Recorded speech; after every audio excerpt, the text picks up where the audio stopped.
महोत्सव सादर करीत आहे गोष्ट एका समुद्र मंथनाची. नारायण नारायण. देवादी देवा तुमचा विजय असो. तुमच्यासाठी खास ब्रह्मदेवाचा आदेश घेऊन आलो आहे. पृथ्वीवरची नैसर्गिक उलथापालट चालू आहे. यामुळे त्रासलेल्या पृथ्वीने त्या त्रासातून मुक्ती देण्याची विनंती त्यांना केली होती. आणि म्हणून ब्रह्मदेवाने आपल्याला आणि दानवांना संगाती घेऊन मानव जातीच्या कल्याणाकरता काही रत्ने निर्माण व्हावी यासाठी पुन्हा एकदा समुद्र मंथन करण्याची आज्ञा दिली आहे. लगेच भस्मासुराकडे निरोप पाठवतो मुनीवर, व मी सुद्धा कामाला लागतो. नारायण नारायण.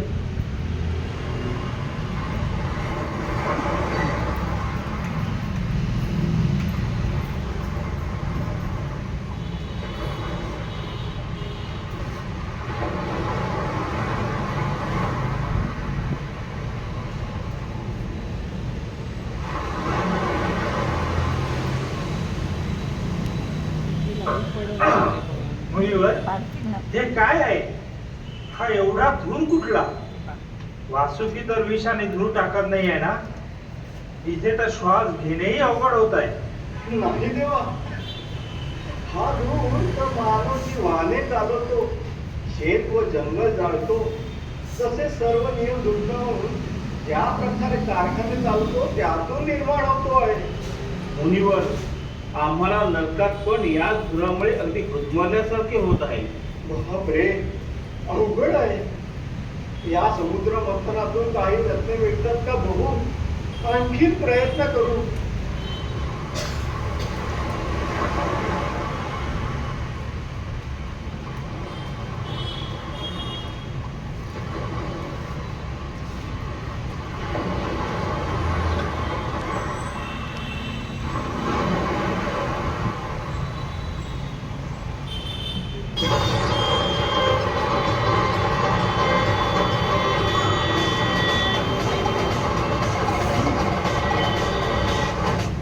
या प्रखर प्रकाशामुळे आणि गोंगाटामुळे मला ऐकू येत नाही आणि दिसतही नाहीये.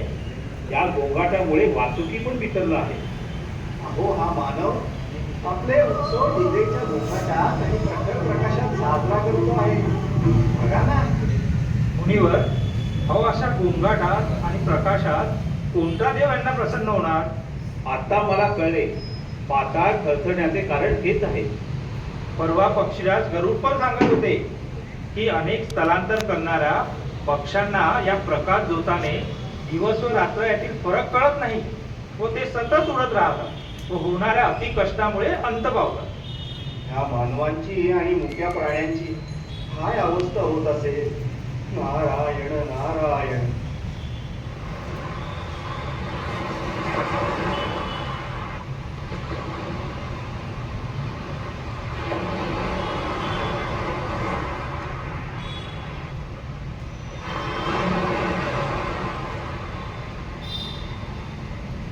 पाणी पाणी.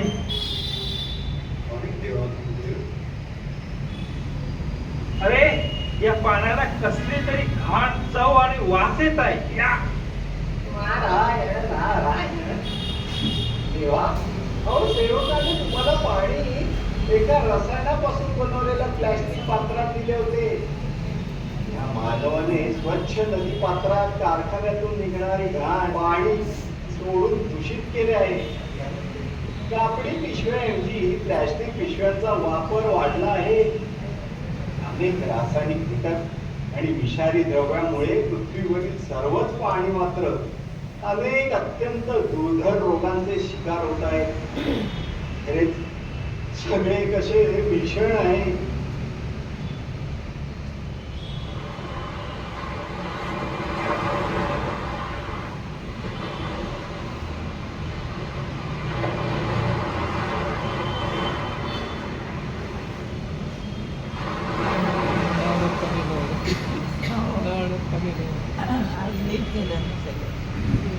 मुनीवर, देवा, तुम्हाला कसला त्रास होत नाही ना?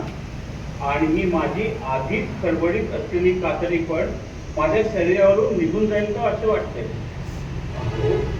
हा तर अणुऊर्जेतून होणाऱ्या किरणोत्सर्गाचा दाह आहे. अणुऊर्जा?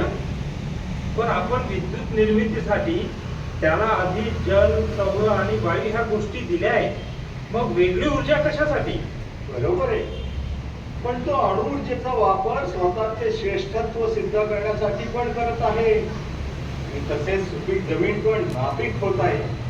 खरे आहे. आम्ही असुराने पण इतके वाईट कधी कोणाचे केले नाही. हा तर स्वतःच भस्मासूर होत आहे. बरोबर आहे. मला आपण काहीच करू शकलो नाही याचे वाईट वाटत आहे. आपले परिश्रम वाया गेले असे वाटते. मी आता याचा वृत्तांत ब्रह्मदेवांनाच देतो. नारायण नारायण.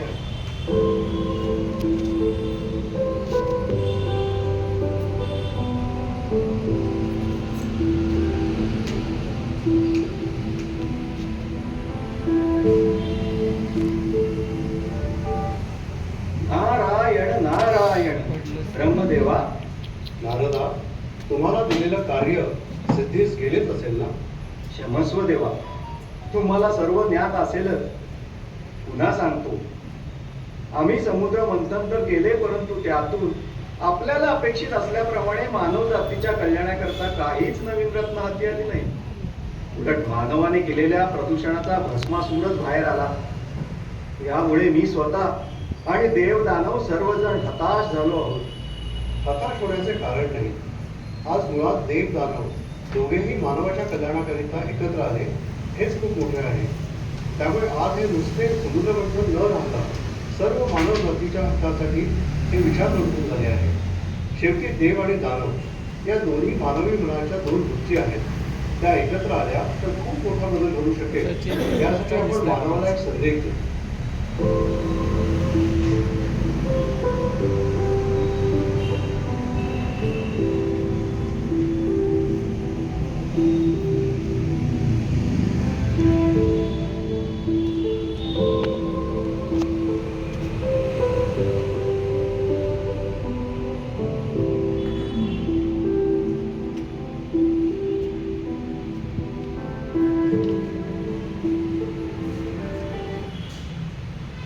मानवा, सावधान, वेळीच सावध हो.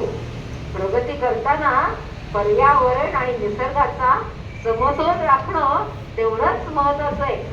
नाहीतर तुझ्या विनाशाला तूच कारणीभूत होशील.